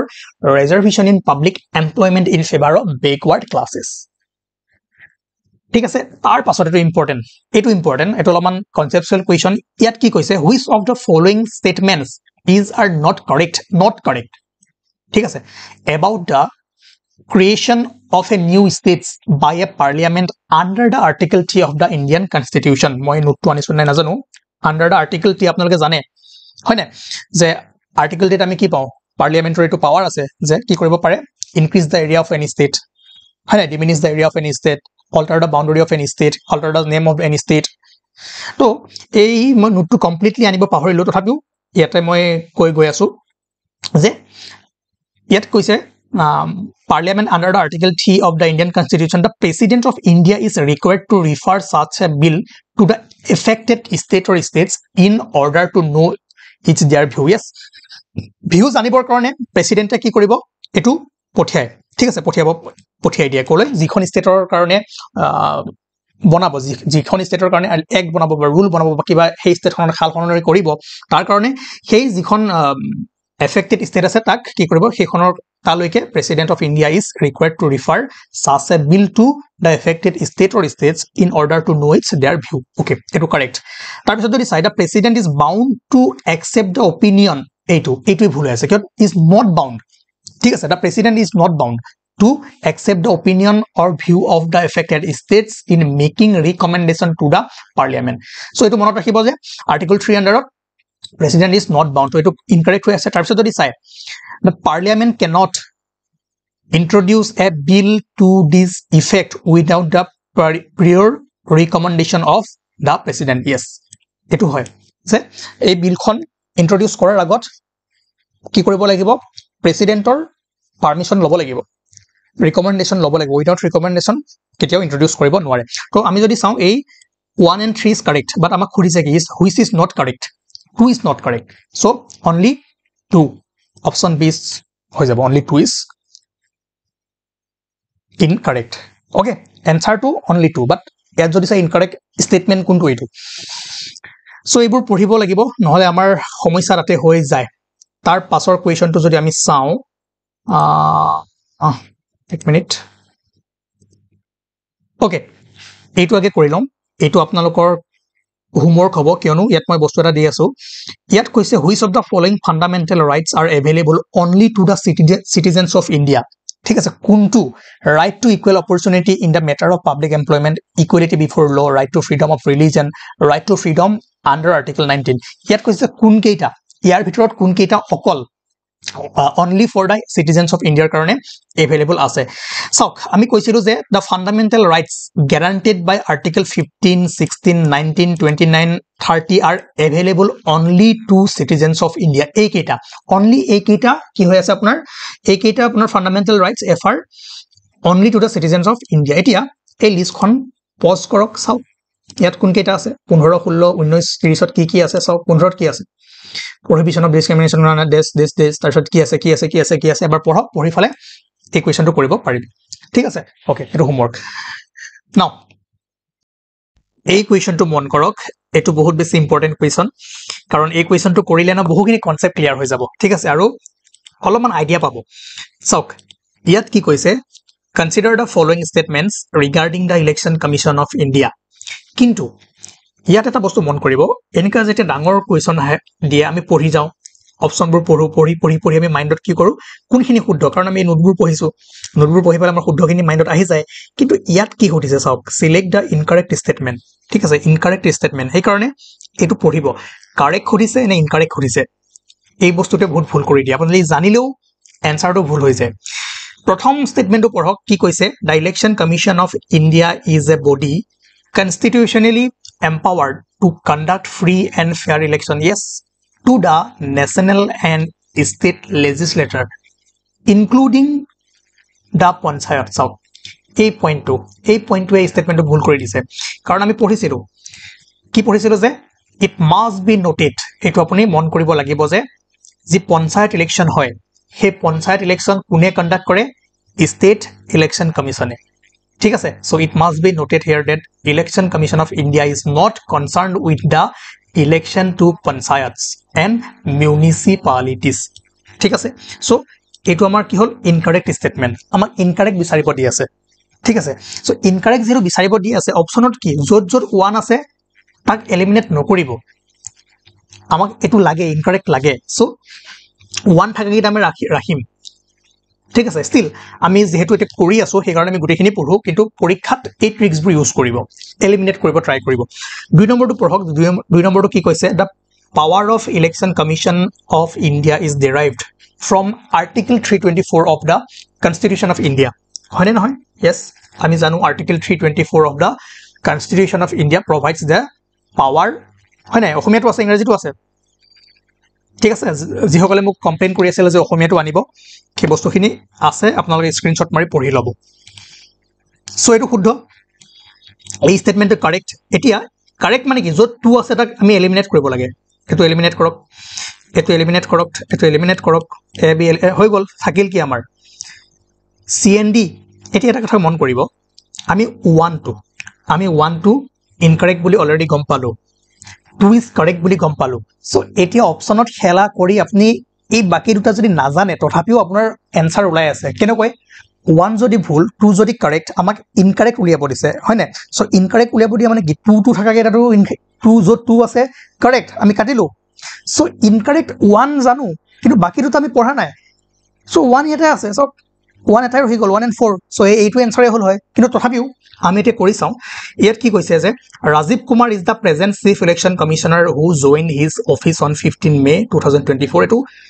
জানিব লাগিব এটো কারেন্ট এফেয়ার্স রিলেটেড তো আৰু এটো মই কওঁ যে এটো শুদ্ধ yes correct ঠিক আছে 4 নম্বৰ পইণ্টটো চাওক ইয়াত কি দিয়া আছে the election commission is reconstituted every 5 years হয় জানো আমি কি পঢ়িছিলো the election commission is a permanent and independent body established by the constitution of India directly to ensure free and fair election in the country what permanent ঠিক আছে it is a permanent body so এইটো কি হৈ গল আপোনাৰ incorrect হৈ গল 5 বছৰ মৰে constitute নহয় সো আমাৰ আনসাৰ কি হল 1 and 4 C is correct option ঠিক আছে গম পালে সো এটা বহুত ভাল কোৱেশ্চন হয় বহুত এটা মানে জানিও এই কোৱেশ্চনটো ভুল কৰাৰ চান্সেস 120% থাকে ওকে নেক্সট কোৱেশ্চন কোনটা incorrect 1 and 4 okay so now next question next কৰো নে আজি নকৰো সময় ঠিক আছে এটা কোৱেশ্চন কৰো এটো আপোনাৰ আৰ্টিকেল 226 আপোনালোকে নিশ্চয় জানে আৰ্টিকেল 32 and আৰ্টিকেল 32 and 226 32 টো আছিল আপোনাৰ সুপ্ৰিম কোৰ্ট নমস্কাৰ আজি আমি এপিএসসি সিসিই প্ৰিলিমছ ঠিক আছে তাৰে প্ৰিভিয়াস ইয়াৰ যিবোৰ পেপাৰ আছিল তাৰ ওপৰত আমি ডিসকাস কৰিম তাৰ পৰা কোৱেশ্চনবোৰ কৰিবলৈ ট্ৰাই কৰিম আৰু আপোনালোক যি সকলে 2025 ত এপিএসসি প্ৰিলিমছ দিবলৈ গৈ আছে তেওঁলোকৰ কাৰণে বহুত সুবিধা হ'ব কাৰণ মই তাৰ আগত এটা কথা আপোনালোকক কওঁ যে আসাম পাৰ্টৰ পৰা ঠিক আছে যেটো আসাম স্পেশাল তাৰ সেই পাৰ্টৰ পৰা প্ৰায় 30 to 35 কোৱেশ্চন আহিব এটা হিউজ মাৰ্ক হয় আৰু সেই পোৰচনটো যদি আপোনালোকৰ ষ্ট্ৰং হৈ থাকে তেনেহলে প্ৰিলিমছ ক্লিয়াৰ কৰাত বহুত ইজি হৈ যায় আৰু সেই কাৰণে মই কওঁ যেটো আমাৰ সিৰিজ চলি আছিল অসম আসাম স্পেশাল অলৰেডি 15টা ক্লাস হৈ গল হেতু যদি আপোনালোকে ফলো কৰে তেনেহলে অসম পাৰ্টৰ পৰা ম্যাক্সিমাম বস্তু আমি তাত কভাৰ কৰি থাকিম ঠিক আছে আৰু গটিকে আজি যদি আপোনালোকে পিওয়াইকিউ খিনি চাই আৰু আমি যিখিনি পঢ়াইছো কেনেকৈ আপোনালোকৰ বস্তুখিনি তাৰ ভিতৰতে সোমাই আছে কোৱেশ্চন খিনি কৰিলে গম পাব ঠিক আছে ওকে আমি প্ৰথম এতিয়া কোৱেশ্চনটো কৰিব লৈছো এটো আপোনাৰ 2023 বা যোৱা বছৰৰ কোৱেশ্চন হয় ইয়াত দিয়া আছে যে who among the following are Arjuna award winner from Assam Bhogeswar Baruah Monalisa Baruah Mehta Amlan Borgohain Jayanta Talukdar এওঁলোকৰ ভিতৰত কোনে কোনে অৰ্জুন এৱাৰ্ড লাভ কৰিছে সো আমি ক্লাস নম্বৰ 5 ত অসমৰ ক্ৰিয়া জগতৰ ওপৰত পঢ়িছিলো তাতে আমি চাইছিলো যে ভোগেশ্বৰ বৰুৱাৰ বিষয়ে কি আছিল he was the first Assamese to receive Arjun award আৰু তেনেকৈ কোনে কোনে অৰ্জুন এৱাৰ্ড লাভ কৰিছিল কি খেলত স্পেশাল হয় এই বস্তুখিনি আমি চাইছিলো মনালিসা বৰুৱা মেহতা শিৱ থাপা অৰ্জুন জয়ন্ত তালুকদাৰ হয় না হিমা দাস, ৰিয়ান পৰাগ, লাভলীনা বৰগোহাঁই, এই সকলোবোৰ খেলুৱৈৰ বিষয়ে আমি চাইছো। কাৰণ APSCত যদি চাই প্ৰিলিমছত ইয়াৰ পৰা স্পৰ্টছৰ পৰা দুটা কুৱেশ্যন আহিবই আহিব, আৰু কোন কি খেলৰ লগত জড়িত তেনেকুৱা কুৱেশ্যন আহিব। এতিয়া এই কুৱেশ্যনটোৰ পৰা যদি আমি চাওঁ, ক'ত গ'ল, ইয়াত যদি চাওঁ, ভোগেশ্বৰ বৰুৱাই পাইছে, তেওঁ প্ৰথম আছিলে, মনালিছা বৰুৱা মেহতাই পাইছে, জয়ন্ত তালুকদাৰে পাইছে, আৰু অম্লান বৰগোহাঁইৰ বিষয়ে আমি পঢ়িছিলো। আপোনালোকে সেইকাৰণে 5 নম্বৰ ক্লাছটো যাব, গৈ পেলাই তাত ডিটেইলছত চাব এই চিৰিজটোত। ঠিক আছে, চিৰিজটো আপোনালোকে ফ'ল' কৰিব, বহুত লাভ হ'ব। এতিয়া ইয়াৰ পৰা যদি চাই এনচাৰটো কি হ'ব, আপোনাৰ 1, 2 and 4 তেওঁলোকে কি পাইছে, অসমৰ পৰা অৰ্জুন এৱাৰ্ড লাভ কৰিছে, অম্লান বৰগোহাঁইয়ে পোৱা নাই। আৰু লগতে আপোনালোকে চাবগৈ যে অৰ্জুন এৱাৰ্ড কাক দিয়া হয়, দ্ৰোণাচাৰ্য এৱাৰ্ড কাক দিয়া হয়, সেই বস্তুখিনি পঢ়োৱা হৈ আছে। ঠিক আছে, সেই বস্তুখিনি এবাৰ ফ'ল' কৰিব, কাৰণ তেনেকুৱা কুৱেশ্যন আহিব পাৰে, অলপমান ডেফটত চাব লাগিব। নাও নেক্সট কুৱেশ্যন। ঠিক আছে, নেক্সট কুৱেশ্যন আমি কৰিবলৈ গৈ আছো। ইয়াত কি দিছে, প্ৰথম কোনটো কৰিব, ঠিক আছে, 5 নম্বৰ কুৱেশ্যনটো কৰোঁ। এইটো আপোনাৰ 2023 বা যোৱা বছৰৰ কুৱেশ্যন হয়। অ'কে, ইয়াতে দিয়া আছে আপোনাৰ ইনষ্টিটিউট বা কলেজ, আৰু ইফালে আপোনাৰ কিমান চনত স্থাপিত হৈছিলে, এষ্টাব্লিছমেণ্ট ইয়েৰ। আমি জানো যে কটন কলেজ কিমান চনত হৈছিলে, 1901 চনত, এইটো আমি কিমান বাৰ পঢ়িছো। এতিয়া চাওক, মই এটা কথা ক'বলৈ গৈ আছো, যদি আপোনালোকে ধৰক এটা বস্তু বা দুটা বস্তু জানে ইয়াৰ পৰা, বাকী নাজানে, এৰি থৈ নাহিব। এটা জানিলে অপশ্যনত যাব। ঠিক আছে, আপুনি কটন কলেজ 1901 চনত স্থাপিত হৈছিলে এইটো জানে, বাকী এই তিনিটা নাজানে, তথাপিও অপশ্যনত যাওক। অপশ্যন গ'লে কি হ'ব, এৰ লগত 1, এইটো আপোনাৰ কনফাৰ্ম, আপুনি জানে ন, এৰ লগত 1 যদি চাই, এ আৰু ডি দুটাতে আছে, গতিকে এই দুটা লগে লগে কি কৰক, এলিমিনেট কৰি দিয়ক। তেতিয়া আপোনাৰ কি হ'ল, অপশ্যনটো সহজ হৈ গ'ল। ঠিক আছে, তেতিয়া আপোনাৰ এফিচিয়েঞ্চিটো বাঢ়ি যাব। তেতিয়া আপুনি ইয়াৰ পৰা আৰু সৰু সুৰাকে কিবা এটা যদি গেছ কৰি গমো পায়, তেতিয়া আপোনাৰ এনচাৰটো ওলাই যাব। তেনেকৈ যদি চাই, গুৱাহাটী ইউনিভাৰ্চিটিৰ বিষয়ে আমি পঢ়িছিলো কিমান চনত, 1948 চনত স্থাপিত হৈছিলে। ঠিক আছে, পঢ়িছিলো নে নাই, পঢ়িছো। চ' আপোনালোকে চিৰিজটো এবাৰ ফ'ল' কৰিব। গতিকে বিৰ লগত 3, B3 চাওক, A1 B3, A1 B3, A1 B3, bus ইয়াতে আছে, হৈ গ'ল। এই দুটা নাজানিলেও আপোনাৰ এনচাৰটো ওলাই আছে। তথাপিও যিহেতু আমি এতিয়া প্ৰেক্টিচ কৰি আছো, সেইকাৰণে আপোনালোকে কি কৰক, বস্তুখিনি ভালদৰে লিখি থৈ দিয়ক। আছাম এগ্ৰিকালচাৰ ইউনিভাৰ্চিটি 1969 আৰু তেজপুৰ ইউনিভাৰ্চিটি 1994। হ'ল, এই কুৱেশ্যনটো চল্ভ হৈ গ'ল। এনেকুৱা কুৱেশ্যন আহিব, ইজি কুৱেশ্যন আহিব, খালি অলপমান এনেকৈ ডাঙৰ কৰি দিব আৰু আমি ভয় খাই যাওঁ। যিখিনি নৰ্মেল পঢ়ি আছো, ভালদৰে ৰিভাইজ কৰি থাকিব লাগে। নাও এই কুৱেশ্যনটো চাওক, ইয়াত দিয়া আছে আপোনাৰ গ্ৰন্থৰ নাম, আৰু ইফালে আছে আপোনাৰ কিহৰ, আপোনাৰ অথৰ। ঠিক আছে, ইয়াতে কাৰণ এওঁলোক যোৱা বছৰ যদি চাই, অৰূপ কুমাৰ দত্ত, অৰূপজ্যোতি শইকীয়া, তেওঁলোক কাৰেণ্ট মানে নিউজত আছিলে। চ' কিছুমান কুৱেশ্যন আপোনাৰ ষ্টেটিক পৰ্চনৰ লগত কাৰেণ্ট যিটো নিউজ আহি থাকে, তেওঁলোকৰ বস্তুবোৰ মিলাই দিয়ে। কাৰণ তেওঁলোকৰ বাহিৰে বেলেগ ব্যক্তিও দিব পাৰিলে হয়, কিয় দিয়া নাই, সেইকাৰণে এই বস্তুবোৰ মিলাই মিলাই চাব লাগিব। বাদ দিয়ক, সেইবোৰ পিছৰ কথা। এতিয়া আমি যদি চাওঁ, অসমীয়া মানুহৰ ইতিহাস, এখন কোনে লিখিছিলে, ডক্টৰ নগেন শইকীয়া, হয়নে নাই, ক্লাছ নম্বৰ 2 বা 3 পঢ়িছিলো। এতিয়া যদি চাওক, D3 অপশ্যনত আহক, D3, য়েছ, এই দুটাই আছে, C আৰু D, হ'লে C আৰু Dৰ ভিতৰতে হ'ব, এই দুটা নহয়। গতিকে এই দুটা ডাইৰেক্ট এলিমিনেট কৰিয়ে দিয়ক, তেতিয়া আপোনাৰ অপশ্যনটো কি হ'ব, ইজি হৈ যাব। মই আজি PYQ কৰিছো, লগতে কেনেকৈ এপ্ৰ'চ কৰিব লাগে সেই বস্তুটো আমি কৈ গৈ আছো। তাৰপিছত যদি মনত পেলাই, এ কম্প্ৰিহেনচিভ হিষ্ট্ৰী অফ আছাম, কোন আছিলে, স্বৰ্ণলতা বৰুৱা, হয়নে নাই, এইটো পঢ়িছিলো। চাওক, D3A4, বাছ, বাকী দুটা নাজানিলেও চলি যায়, কিন্তু এতিয়া যিহেতু প্ৰেক্টিচ কৰি আছে, এনচাৰটো পাই গ'ল, নোট কৰি ৰাখক। ঠিক আছে, অ'কে। নাও নেক্সট কুৱেশ্যন, এইটো এটা ইম্পৰ্টেণ্ট কুৱেশ্যন। ইয়াতে প্ৰথমে আমি কোনখিনি কৰোঁ, য়েছ, এইটো কুৱেশ্যন কৰি লওঁ। ইয়াত কি দিছে, আমাৰ গ্ৰেট মহান ব্যক্তি কেইজনমানৰ নাম দিছে, আৰু তেওঁলোকক আমি পপুলাৰলি কি হিচাপে জানো। ঠিক আছে, তাৰ কাৰণে মই আপোনালোকক ইয়াতে এখন লিষ্ট দিছিলোঁ। ঠিক আছে, পাৰ্বতী প্ৰসাদ বৰুৱাক গীতি কবি বুলি জানো, তাৰপিছত আপোনাৰ আনন্দৰাম ঢেকিয়াল ফুকনক আমি নেটিভ বুলি জানো, ৰঘুনাথ চৌধুৰী বিহগী কবি, তেনেকৈ ৰজনীকান্ত বৰদলৈ উপন্যাস সম্ৰাট, ৰেৱতী মোহন দত্ত চৌধুৰী শিলভদ্ৰ, হয়নে, তৰুণৰাম ফুকন দেশভক্ত, নবীন চন্দ্ৰ বৰদলৈ কৰ্মবীৰ, বিষ্ণুপ্ৰসাদ সাৰাভাগ কলাগুৰু, তেনেকৈ বিষ্ণুৰাম মেধি লৌহ মানৱ, আনন্দ চন্দ্ৰ বৰুৱা বকুল বনৰ কবি, আনন্দ চন্দ্ৰ আগৰৱালা ভাঙনি কোঁৱৰ, নলিনীবালা দেৱী অতীন্দ্ৰবাদী কবি, হয়নে, এই লিষ্টখনো দিছিলোঁ। লগতে এটা কথা মন কৰিব, আমি যেতিয়া আছাম লিটাৰেচাৰ পঢ়ি আছিলোঁ, তাত প্ৰত্যেকজন কবিৰ বিষয়ে, বৈষ্ণৱ এৰা, প্ৰি বৈষ্ণৱ এৰা, পষ্ট বৈষ্ণৱ এৰা, তাতো আমি প্ৰত্যেকজন কবিৰ বিষয়ে আমি এক্সট্ৰা পঢ়িছিলোঁ। মাধৱ কন্দলী কি বুলি কোৱা হয়, কোনজন ৰজাৰ কোৰ্টত আছিলে, এই চিৰিজটো আপোনালোকে ফ'ল' কৰিব, বহুত বেছি ইম্পৰ্টেণ্ট। শংকৰদেৱ মাধৱদেৱ, হয়নে, তেনেকৈ ভট্টদেৱৰ বিষয়ে পঢ়িছিলোঁ, কিমান ব্যক্তিৰ বিষয়ে পঢ়িছোঁ আপোনালোকে চাব। আনন্দৰাম ঢেকিয়াল ফুকনৰ বিষয়ে পঢ়িছিলোঁ, কোনে কি লিখিছিলে, হয়নে, নিধিৰাম ফাৰৱেলৰ বিষয়ে পঢ়িছিলোঁ, আৰু লগতে হেমচন্দ্ৰ বৰুৱা, তেওঁলোকৰ বিষয়ে পঢ়িছিলোঁ। গতিকে এবাৰ আপোনালোকে এই চিৰিজটো ফ'ল' কৰিলে নিশ্চয় গম পাব যে ইয়াতে আপোনালোকে ভাল বস্তু পাব, আৰু PDF ল'ব বিচাৰিলে আমাক কণ্টেক্ট কৰিব পাৰে। ঠিক আছে, গতিকে ইয়াত যদি চাই ক'ত গ'ল কুৱেশ্যনটো, য়েছ, আমি কি পাইছিলোঁ, পাৰ্বতী প্ৰসাদ বৰুৱা, কি আছিলে গীতি কবি B1 সব ক'ত আছে B1 কৰবাত আছে এই দুটাই আছে সো এটা কেনসেল কৰি দিও গম পালে হেতু হিচাপত হেতু এপ্ৰচত কৰিব তাৰছত আমি কি পাইছিলো বিষ্ণুৰাম মেধি লৌহ মানৱ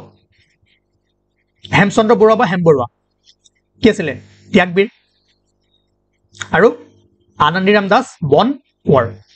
ওকে B1C2 yes B1C2 এটাই আছে হৈ গল A3 ওকে D4 বাস জানিলো নাজানিলো ওলাই গল হয় গম পাইছে ওকে নাও এটো দিছে যে important historical place of Assam আৰু ইফালে আছে আপোনাৰ কোনখন ডিস্ট্ৰিক্টত আছে ওকে পথৰুঘাট ৰণ সদায় পঢ়ি থাকো এটো ক'ত আছিল আপোনাৰ দৰং B1 এটাতে আছে দেখিছে B1 এটাতে আছে বীৰ লগত ওৱান এটাতে আছে গতিকে এটো এটা জানিলো আপোনাৰ গুটে এনসাৰ খিনি ওলাই যাব তথাপিও জানি থোৱাটো ভাল ঠিক আছে সংখ্যা দেৱী আৰ্কিঅলজিক্যাল সাইট আছে আপোনাৰ হুজাইত বাদুলি খুৰুং নগাঁও মনত ৰাখিব আৰু খুগুহাদল ধেমাজি এয়া 2023 প্ৰিলিমছৰ কোৱেশ্চন হয় ইমান ইজি কোৱেশ্চন আহিছে সব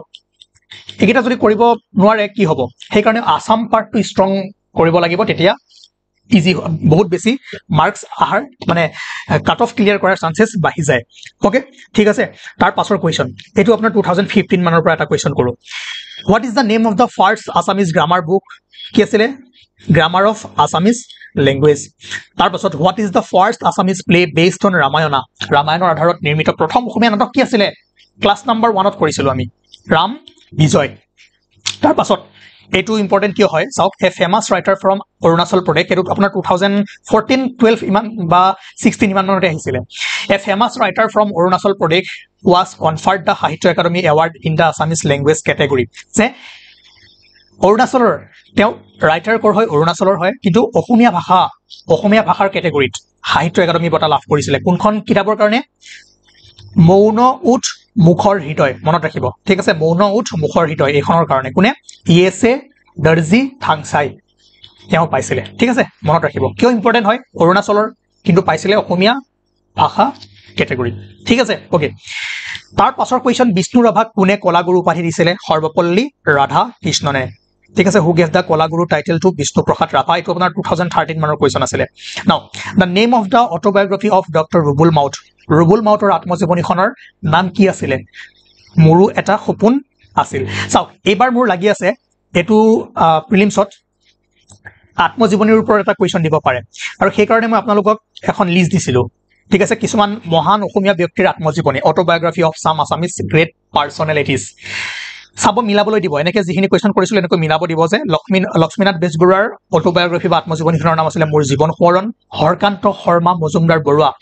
সাদৰ আমিনৰ আত্মজীৱনী ইম্পৰ্টেন্ট ৰজনীকান্ত বৰদলৈ ঠিক আছে আত্মজীৱন চৰিত তেনেকৈ বেনুধৰ ৰাজখোৱা মোৰ জীৱন দাপোন ঠিক আছে শৈলধৰ ৰাজখোৱা অতীতৰ সোঁৱৰণী পদ্মনাথ গোহাঁই বৰুৱা চাই থব মোৰ সোঁৱৰণী মামনি ৰয়ছম গোস্বামীৰ যিখন আত্মজীৱনী আছিল কি আছিল আধা লেখা দস্তাবেজ ভবেন্দ্ৰনাথ শইকীয়া জীৱন বৃত্ত ৰুবুল মাউত মোৰ এটা সপোন আছিল যেটো কোৱেশ্চন আমি পাইছো গতিকে এই লিষ্টখন মনত ৰাখিব এনেকৈ মিলাবলৈ দিব আৰু তেনেকৈ এবাৰ যদি কেইখনমান গ্ৰন্থ চাই আহিব পাৰে নন্দেশ্বৰ দয়মাৰীৰ জিউ সাফৰানী দাখৱান হোমেন বৰগোহাঁই পিতা পুত্ৰ অনুৰাধা শৰ্মা পূজাৰীৰ ইয়াত এখন অৰণ্য আছিলে ৰীতা চৌধুৰী দেউলাংখুই বীৰেন্দ্ৰ কুমাৰ ভট্টাচাৰ্য ইয়াৰিংগম সাহিত্য একাডেমি বাল সাহিত্য পুৰস্কাৰ আৰু যিখিনি যুৱ সাহিত্য এৱাৰ্ড পাইছিলে সেই অথৰখিনি আৰু এই বুকখিনিৰ নাম আপোনালোকে মনত ৰাখি থৈ দিব ঠিক আছে এই লিষ্টখন কাৰণ এবাৰ আহিলে ইয়াৰ পৰাই দিব অথৰ দিব আৰু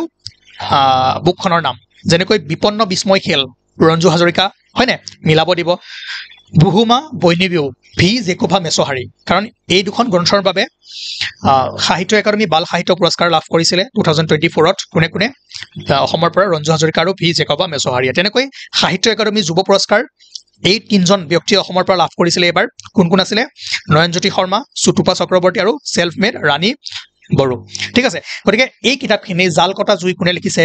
ঠিক আছে সাইক্লুম কোনে লিখিছে এইখিনি চাই থব ইম্পৰ্টেন্ট হয় সো বস্তুবোৰ কাৰেন্ট এফেয়াৰ্স ৰিলেটেড কোৱেশ্চনবোৰ বেছিকৈ দিয়াৰ চান্সেস থাকে এই লিষ্টখন চাব ঠিক আছে তলৰ কোনখন উপন্যাস বা উপন্যাসৰ বাবে ৰঞ্জু হাজৰিকাই 2024 চনৰ বাল সাহিত্য বঁটা লাভ কৰিছিলে বিপন্ন বিস্ময় খেল এনেকৈ আহিব পাৰে বা মিলাব দিব পাৰে চাৰিজন ইফালে দিলে চাৰিখন কিতাপ দিলে মিলাও বাস ইয়াৰ পৰাই উঠাই দিব ওকে আমি নেক্সট কোৱেশ্চন কৰো এবাৰ আমি 2023 পৰা কোৱেশ্চন কৰিম এটা প্ৰিলিমছৰ এইটো আগৰ দেই অঘৰী আত্মাৰ কাহিনী নামৰ গ্ৰন্থখনৰ লেখক কোন আছিল Syed Abdul Malik who is the author of the book অঘৰী আত্মাৰ কাহিনী 2012 8 মানৰ হ'ব মই চনটো পাহৰিলো ইয়াৰ হুজ নিকনেম ইজ জ্ঞান মালিনীৰ কবি বুলি কাক জনা যায় মফিজুদ্দিন আহমদ হাজৰিকা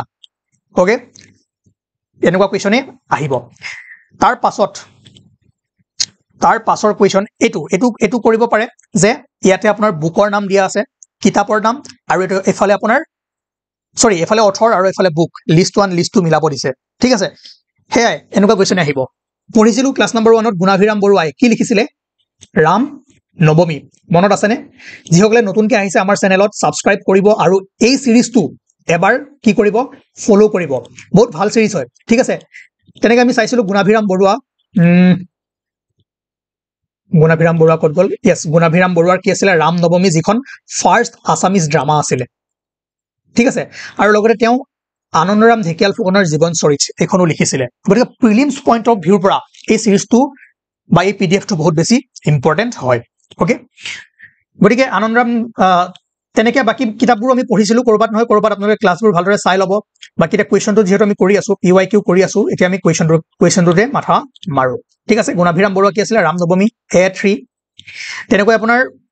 হৰকান্ত শৰ্মা বৰুৱা এইমাত্ৰ চাই আহিছিলো সাদৰ আমিনৰ আত্মজীৱনী আনন্দৰাম ঢেকিয়াল ফুকনে কি লিখিছিলে অসমীয়া ব্যাকৰণ নে অসমীয়া ল'ৰাৰ মিত্ৰ ইয়েস অসমীয়া ল'ৰাৰ মিত্ৰ লিখিছিলে আৰু হেমচন্দ্ৰ বৰুৱা আছিল আপোনাৰ অসমীয়া ব্যাকৰণ ওকে সো এইবোৰ যোৱা বছৰ 24ৰ কোৱেশ্চন এনেকুৱা কোৱেশ্চন আহিব জাস্ট বস্তুবোৰ পঢ়ক মনত ৰাখক তাৰ পাছত এটো অলপ পিছত কৰি আছো তাৰ আগত আমি কোৱেশ্চন কৰিবলৈ গৈ আছো ইয়াৰ পৰা এটো আপোনালোকে নিজে কৰিব এটো হোমৱৰ্ক ইয়াত কি দিছে কোনটো ইনকাৰেক্টলি মেটস এই বস্তুটো ভালকে পঢ়িব কোনটো কাৰেক্ট নে কোনটো ইনকাৰেক্ট ইয়াতে ভুল কৰি দিয়ে ঠিক আছে which of the following pairs is are incorrectly মেটস state bird of Assam hornbill হয়নে নহয় তাৰ পাছত ষ্টেট ট্ৰি অফ আসাম হলং হয়নে হয় ষ্টেট ফ্লাৱাৰ অফ আসাম সানফ্লাৱাৰ হয়নে নহয়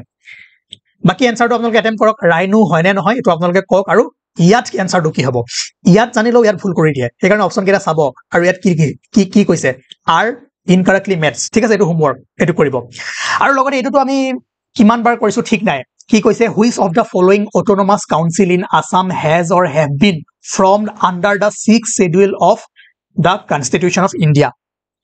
6th schedule Constitution of India আন্ডাৰত যদি চাই কোন তিনিখন অটোনমাস কাউন্সিল হৈছিলে বড়োলেণ্ড কাৰ্বি আংলং ডিমা হাছাও তো এনসাৰ কি হ'ব 1 2 and 3 অনলি বাকি এগিখন কি আছিল ষ্টেট এক্টৰ আন্ডাৰত ছখন আছিল ষ্টেট এক্টৰ আন্ডাৰত ছখন আছিল নামকেইটা মনত আছে যদি কমেন্ট কৰি জনাব নহলে আমি ইন্ডিয়ান পলিটিত এখিনি বস্তুখিনি দিছিলো ঠিক আছে ওকে তো এনেকুৱা কোৱেশ্চন আহিছে এবোৰ যোৱাবাৰৰ কোৱেশ্চন কতনো টান পেপাৰ নাও বাকিখিনি নকওঁ মই আসাম পাৰ্টৰ কথা কৈ আছো কাৰণ এইখিনি পাৰ্ট মই ভালদৰে কৰিব পাৰিছিলো সো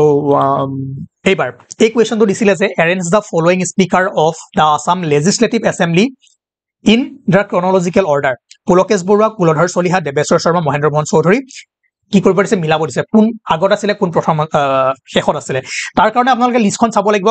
ক্ৰনলজিকেল অৰ্ডাৰটো মনত ৰাখিবৰ কাৰণে তথাপিও মই কৈ দিছো চাওক একেবাৰে যদি চাই স্বাধীনতাৰ আগত বিফৰ ইন্ডিপেন্ডেন্স দেৱেশ্বৰ শৰ্মা তাৰ পিছত আহিছিল আপোনাৰ কুলধৰ চলিহা মহেন্দ্ৰ মোহন চৌধুৰী দেন পুলকেশ বৰুৱা ট্ৰেণ্ডটো যদি চাই কি হ'ব আপোনাৰ 3214 কৰবাত আছে নে নহয় 3241 yes এটো সি এনসাৰ হ'ব ঠিক আছে তথাপি মই লিষ্টখন দেখুৱাই দিছো এবাৰ আপোনালোকক কত গল yes এখন চাব এখন আপোনাৰ 1952 পৰা আছে কিন্তু আপুনি যদি চাই 1937 যেতিয়া ব্ৰিটিছ শাসন হৈ আছিল সেই সময়ত আছিল প্ৰথমজন আছিল বাবু বসন্ত কুমাৰ দাস তাৰ পিছত আপোনাৰ দেৱেশ্বৰ শৰ্মা আহিছিল ঠিক আছে বাবু বসন্ত কুমাৰ দাস দেৱেশ্বৰ শৰ্মা দেন এখিনি 1952 মানে ইন্ডিপেন্ডেন্সৰ পাছত ওকে এই লিষ্টখন যদি চাই কুলধৰ চলিহা আছিল তাৰ পিছত আপোনাৰ মহেন্দ্ৰ মোহন চৌধুৰী দেন আপুনি ইয়াতে আমি এখনত পাইছিলো কোন আছিল পুলকেশ বৰুৱা ঠিক আছে ট্ৰেণ্ডটো গম পালে আৰু প্ৰথম আছিল আপোনাৰ দেৱেশ্বৰ শৰ্মা সো প্ৰথম নহয় সেকেন্ড আছিল কিন্তু কোৱেশ্চনটো মতে